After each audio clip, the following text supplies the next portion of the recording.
আপুনিও ফুল ভাল পায় নেকি? ফুলৰ প্ৰতি আপোনাৰো দুৰ্বলতা আছে নেকি?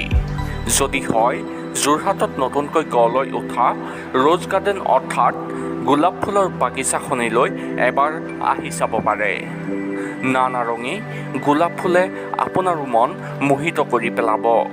কিছু সময়ৰ বাবে যান্ত্ৰিকতাৰ পৃথিৱীৰ পৰা আপোন পাহৰি মনোৰম প্ৰাকৃতিক পৰিৱেশৰ মাজত প্ৰিয়জনৰ লগত সময় অতিবাহিত কৰিব পাৰিব। হয়, নিশ্চিতভাৱে ক'ব লাগিব ফুল আৰু ফুলক বেয়া পোৱা মানুহ এখন পৃথিৱীত হয়তো আৰু কোনো নোলাব। তেনে এক বিশেষ চিন্তাধাৰাৰে যোৰহাটৰ উদ্যমী যুৱক হৰেণ গগৈ ইতিমধ্যে যোৰহাটত এখনি ৰ'জ গাৰ্ডেন নামেৰে এখন ৰিজৰ্ট মুকলি কৰি দিছে। তো আজি আমি আহি ইয়াত উপস্থিত হৈছোঁহি আৰু আমি পোনপ্ৰথমে তেখেতৰ কাষলৈ যাব বিচাৰিম। পোনপ্ৰথমে আপোনাক আমাৰ চেনেললৈ স্বাগতম জনাইছোঁ। নমস্কাৰ জনাইছোঁ আপোনালোকক জৰিয়তে। আপোনাৰ এই ৰ'জ গাৰ্ডেনখন ফুলক লৈ যিহেতু আপোনালোকে এখনি ৰিজৰ্ট যোৰহাটবাসীৰ লগতে অসমবাসীৰ বাবে মুকলি কৰি দিছে, এই মনোভাৱটো আপোনাৰ কেনেকৈ আহিলে? আচলতে ফুলৰ প্ৰতি দুৰ্বলতা মোৰ শৰীৰৰ পৰাই আছিলে আৰু গোলাপ ফুল আচলতে ফুলক ফুলৰ ৰাণী বুলিও কোৱা হয়। আৰু গোলাপ ফুলটো এটা এডভান্টেজ আছে কি মানে গোলাপ ফুল প্ৰায় মানে ছিজনেবল বুলি নহয় আৰু মানে প্ৰায় থাকে আৰু সেইটো কাৰণে আচলতে গোলাপৰ প্ৰতি মই বেছি মানে আকৰ্ষিত হ'লোঁ আৰু সেইকাৰণে আচলতে গোলাপ ফুল আৰু অসমত নাইও প্ৰথমবাৰৰ বাবে আচলতে আৰম্ভ হৈছে। আৰু আপোনাৰ ইয়ালৈ যদি কোনো লোক আহে, আপোনাৰ পৰিয়ালৰ লোকৰ লগতে হওক বা অন্য বন্ধুবৰ্গৰ লগতে হওক আহে, ইয়াত কি উপভোগ কৰিব পাৰিব বুলি ভাবে আপুনি? আচলতে যিহেতু গোলাপ ফুল ৰ'জ গাৰ্ডেন বুলি কোৱাৰ লগে লগে আচলতে গোলাপ ফুলৰ কথাই আহিব নহয় জানো? সেইকাৰণে আচলতে পোনপ্ৰথমে আহিলে গোলাপৰ কথাই আহিব। তাৰপিছতে আছে আপোনালোকৰ ধৰি লওক এখন ৰেষ্টুৰেণ্ট আছে। ৰেষ্টুৰেণ্টত আপোনালোকে আমাৰ নিজৰ ফিচাৰী মাছ আছে, ফিচাৰী মাছেৰে আপোনালোকে এসাঁজ খাব পাৰিব বা তেনেধৰণে আপোনালোকে যদি বাৰ্থডে বা বিবাহ বাৰ্ষিকী তেনেকুৱা ধৰণৰ যদি আপোনালোকে চেলিব্ৰেট কৰোঁ বুলি ভাবে তেতিয়াও ইয়াতে ৰেষ্টুৰেণ্টত আপোনালোকে তাৰ আচলতে জুতি ল'ব পাৰিব। তদুপৰিও আপোনালোকৰ লগত অহা যদি ল'ৰা ছোৱালী বা তেনেধৰণৰ কোনো মানে ছাত্ৰ ছাত্ৰী আহে তেতিয়া তেওঁলোকে তাত আমাৰ চিলড্ৰেন পাৰ্ক আছে, চিলড্ৰেন পাৰ্কত খেলা ধূলা কৰিব পাৰিব, তেনেকুৱা ধৰণৰ আৰু এতিয়া মই মোৰ সতীৰ্থক ইয়াৰ সামগ্ৰিক পৰিৱেশ দেখুৱাই যাবলৈ অনুৰোধ জনাম। এয়া আপোনালোকে দেখিবলৈ পাইছে ফুল আৰু ফুল বিভিন্ন ধৰণৰ বিভিন্ন প্ৰজাতিৰ আপোনালোকে ফুল দেখিবলৈ পাব। ইয়াত গোলাপ ফুল আৰু সুন্দৰ এক পৰিৱেশ ইয়াত আপোনাৰ বিৰাজ কৰিছে। আপোনাৰ পৰিয়ালটোৰ লগতে আপুনি বন্ধুবৰ্গৰ লগতে আহি ইয়াত কিছু সময় অতিবাহিত কৰিবহি পাৰে। এক সুন্দৰ পৰিৱেশ আৰু আমি ভিতৰলৈ সোমাই যাব বিচাৰিম।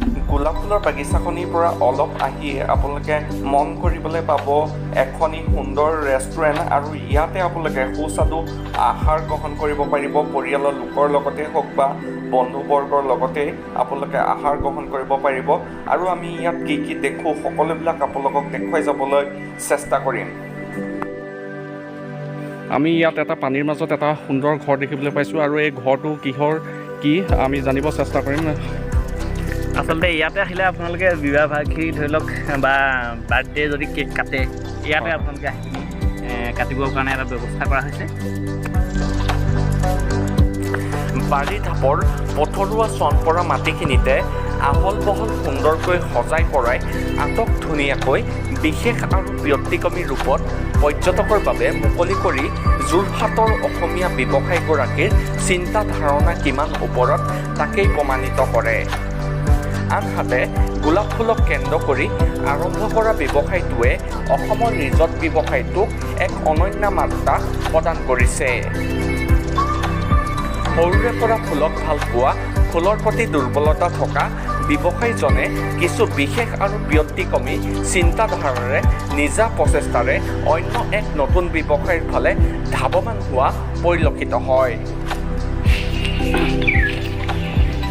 আমি ইয়াত দেখিবলৈ পাইছোঁ আপোনাৰ এটা চেল্ফি পইণ্ট, সুন্দৰ এটা চেল্ফি পইণ্ট আৰু আপোনাৰ আৰু যদি অকণমান আগলৈ যাওঁ তেতিয়া আপোনালোকে দেখিব পাব নৱপ্ৰজন্মৰ সাৰ্থক জুবিন গাৰ্গৰ এখন ছবি আপোনালোকে দেখা পাব। ইয়াত আপোনালোকে দেখিবলৈ পাইছে এখন সুন্দৰ ছবি ইয়াত অংকন কৰি ৰাখিছে।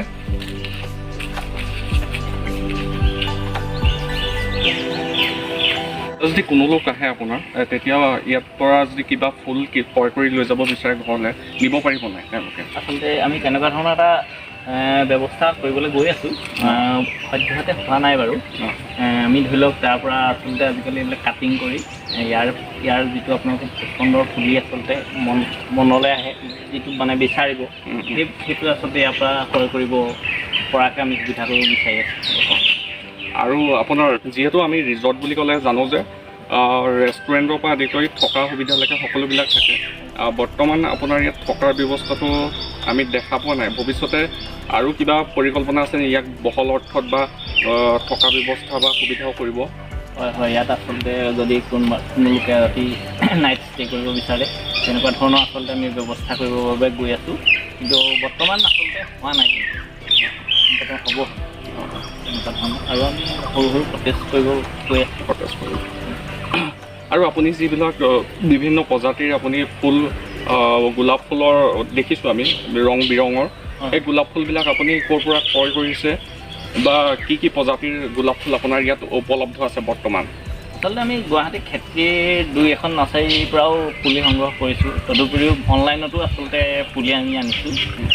এটা পানী গোলাপ বুলি যিটো কয় সেইটোতো মই কেৰেলাৰ পৰা মানে তেনেকৈ ধৰণে আৰু কোনো লোক যদি ইয়ালৈ আহে আপোনাৰ ৰ'জ গাৰ্ডেনলৈ, তেতিয়া আপোনাৰ সম্পূৰ্ণ লোকেশ্যনটো জনাই দিব আৰু অসমবাসীক কি ক'ব বিচাৰিব আপুনি? আচলতে গুগল লোকেশ্যনত আমি দিয়ে দিছোঁ যোৰহাট ৰ'জ গাৰ্ডেন। আপোনালোকে যদি গুগলত মাৰি দিয়ে বা চাৰ্চ কৰে তেতিয়া আপোনালোকে ৰ'জ গাৰ্ডেনৰ লোকেশ্যন লাগিব, আৰু তাক ফ'ল' কৰি আপোনালোকে আহিবলৈ বিশেষ অসুবিধা নহ'ব। তদুপৰি আপোনালোকে এতিয়া বৰ্তমান যোৰহাট আৰু মাজুলী সংযোগী দলং আচলতে নিৰ্মাণ কৰা ৰাস্তা এইটোৱে হ'ব, তাৰ কাষতে আচলতে ৰ'জ গাৰ্ডেনখন আপোনালোকে পাব।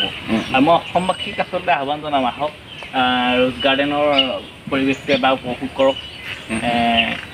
যিহেতু অসমত বৰ্তমানলৈকে তেনেকুৱা ধৰণৰ ৰ'জ গাৰ্ডেন হোৱা নাই, ইয়াৰ পৰিৱেশটো আপোনালোকে আহিলে নিশ্চয় ভাল পাব।